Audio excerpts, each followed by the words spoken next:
a really good thing I'm not a Nazarite, because then I wouldn't be able to cut my hair like this. A razor wouldn't even be able to come close to my head. But on a serious note, we need to have a real conversation about the Talmud. You know, I was reading a website the other day where there was a rabbi claiming that most Messianics don't seem to know that they're following a lot more rabbinic tradition than they are the actual Torah. And it was a whole article of rabbis mocking Christians for their heresy, for not following the Torah, but also Messianics for following more the tradition, the Talmudic tradition, than the written word of God. And there's an Orthodox curse called Birkat Haminim, and basically the Orthodox Jews are commanded by the Talmud to curse Christians, Messianics, and other sects of Judaism 3 different times a day, every single weekday. I mean, that's not biblical at all. You know, wishing death upon others, like wishing for the death of like 6 billion people that are in the world, is just crazy. It's cruel.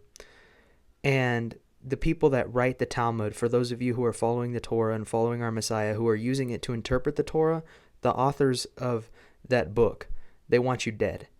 Seriously. But I will tell you this. There is one thing that I'm very fond of when it comes to the rabbis. So I go to a Messianic synagogue, and we're very divided on the calendar issue. Like, people have left my congregation and haven't returned since because they can't agree with the calendar that my congregation is using. But I'm jealous of the rabbis, because what the rabbis understand, at least those in Israel, is the fact that they are one unified spiritual army. Whereas us out here in the dispersion, we seem so stubborn, like we're divided over the most petty things ever.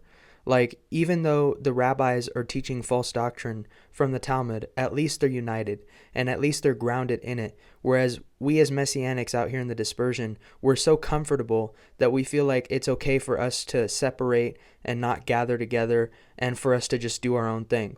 Now, there are several congregations that I have seen that have done a great job at this, that have done a great job at being united, maybe perhaps despite some of their differences. And there's literally an epistle from Paul talking about the differences between, certain Nazarenes and believers. And of course, these are the people that the Orthodox Jews want to curse. And it's really just these people are inciting religious violence. But anyways, Paul has a whole epistle on how to settle the differences between us. He knows that there's lots of diversity between some of us who go to different assemblies. And so we just need to, with love and gentleness and kindness, correct people where they're wrong, but also we can agree on foundationals and then agree to disagree on some of the other stuff.